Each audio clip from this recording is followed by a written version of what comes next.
अस्सलाम वालेकुम, मैं हूँ अकीदत ज़हरा और आप देख रहे हैं फूडीज़ विद अकीदत। आज आपके साथ भिंडी गोश्त की नहायत ही मज़ेदार रेसिपी शेयर करने जा रही हूँ। इसको बहुत ही आसान तरीके से बनाएंगे और ये इतना जायकेदार होगा कि आपके घर वाले तो उँगलियाँ चाटते रह जाएंगे। तो चलिए बहुत ही आसान मज़ेदार भिंडी गोश्त की रेसिपी स्टार्ट करते हैं। तो यहाँ पर सबसे पहले हमने प्रेशर कुकर लिया है और यहाँ पर हमने हाफ़ केजी बीफ लिया है और इसे हमने अच्छे से वॉश कर लिया है। प्रेशर कुकर में ऐड कर देंगे। 2 बड़े साइज़ के हमने ऑनियन लिए हैं और इसको हमने बारीक चॉप किया है, वो भी हम इसमें ऐड कर देंगे। साथ ही हम बड़े साइज़ का 1 टमाटर लेंगे और 3 से 4 ग्रीन चिली लेंगे, वो भी इसमें ऐड कर देंगे। रफली कट कर ही ऐड कर सकते हैं, तो ये हम इसमें ऐड कर देंगे। अब साथ ही यहाँ पर 1 टेबलस्पून अदरक लहसुन का पेस्ट इसमें ऐड कर देंगे। 3 लौंग ऐड कर देंगे। दालचीनी का 1 टुकड़ा ऐड कर देंगे। 1 बड़े साइज़ की इलायची ऐड कर देंगे। हाफ़ टी स्पून काली मिर्च ऐड कर देंगे, साबुत काली मिर्च, और साथ ही हम 1 टीस्पून साबुत ज़ीरा ऐड करेंगे। रेड चिली पाउडर ऐड करेंगे। हल्दी पाउडर 1/4 टीस्पून, 1 टीस्पून धनिया पाउडर ऐड करेंगे। 1½ टीस्पून पेपरिका पाउडर ऐड करेंगे। अब इसमें हम 1 गिलास पानी ऐड करेंगे, एक बार अच्छे से मिक्स कर देंगे और इसको अब हम कवर कर देंगे। आधे घंटे के लिए अब हम इसे प्रेशर देंगे ताकि गोश्त जो है वो अच्छे से टेंडर हो जाए।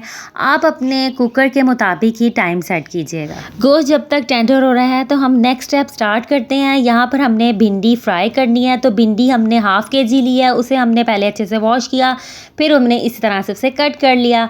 अब यहाँ पर हमने वॉक में ऑयल ऐड कर लिया है और भिंडी को हमें फ्राई करना है। भिंडी को ऑयल में ऐड करने के बाद यहाँ पर एक हमने लेमन लिया है और इसका हम रस इसमें ऐड कर देंगे। आप चाहें तो आधा लेमन भी इसमें यूज़ कर सकते हैं और चाहें तो सारा ही आप इसमें ऐड कर सकते हैं। अच्छा जी, लेमन हमने इसमें ऐड कर दिया है। अब इसे हम अच्छे से मिक्स करेंगे।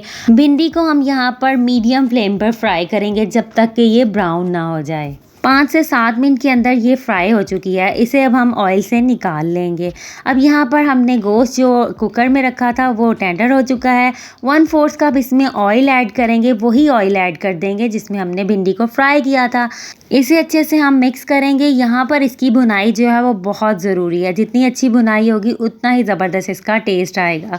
तो यहाँ पर हम सॉल्ट पहले ऐड करना भूल गए थे। 1 टीस्पून हमने सॉल्ट ऐड किया है और 1 टीस्पून हम यहाँ पर गरम मसाला पाउडर ऐड करेंगे। अब इसको हम अच्छे से मिक्स करेंगे। यहाँ पर 5 से 7 मिनट तक मीडियम फ्लेम पर इसकी भुनाई कर लेंगे। अच्छे से जैसे ही इसकी भुनाई हो जाएगी, ये देखिए इस तरह से मसाला इसका दिखना चाहिए, सब कुछ इसमें अच्छे से मिक्स हो जाए। तो यहाँ पर ज़बरदस्त से इसकी भुनाई हमने कर ली है। अब जो हमने भिंडी फ्राई की थी उसमें ये हम गोश्त ऐड कर देंगे और अब भिंडी और गोश्त को अच्छे से हम मिक्स कर देंगे। अच्छा जी, चैनल पर आने वालों को खुशामदीद और जल्दी से चैनल को सब्सक्राइब कर लीजिए। बेल आइकॉन ज़रूर प्रेस कीजिए ताकि नई आने वाली वीडियोज़ आप तक पहुँच सकें। भिंडी और गोश्त को हमने यहाँ पर अच्छे से मिक्स कर लिया है। अब कुकर में हम थोड़ा सा पानी ऐड कर देंगे। जो उसके साथ मसाला लगा है ना, वो थोड़ा सा पानी ऐड करने के बाद इस भिंडी में हम ऐड कर देंगे। अच्छे से इसे एक बार अच्छे से हम मिक्स कर लेंगे। मिक्स करने के बाद यहाँ पर हाफ़ टी स्पून हम ज़ीरा पाउडर ऐड करेंगे, जो कि इसमें बहुत ही ज़बरदस्त टेस्ट देगा। और ऐड करने के बाद साथ ही हम यहाँ पर धनिया बारीक कट करके ऐड कर देंगे और इसे हम दम पे लगाएंगे, यानी कि इसे कवर कर देंगे और बिल्कुल लो फ्लेम पर 5 मिनट के लिए हम इसे कुक करेंगे। 5 मिनट के बाद हम इसे प्लेट आउट करेंगे। तो लीजिए, बहुत मज़ेदार भिंडी गोश्त रेडी हो चुका है। इस रेसिपी को ज़रूर ट्राई कीजिएगा और ये रेसिपी आप कहाँ से देख रहे हैं कमेंट बॉक्स में ज़रूर बताइएगा। रेसिपी को लाइक शेयर ज़रूर कीजिएगा। अपनी दुआओं में याद रखिएगा। अपना बहुत सा ख्याल रखिएगा। अल्लाह हाफ़िज़।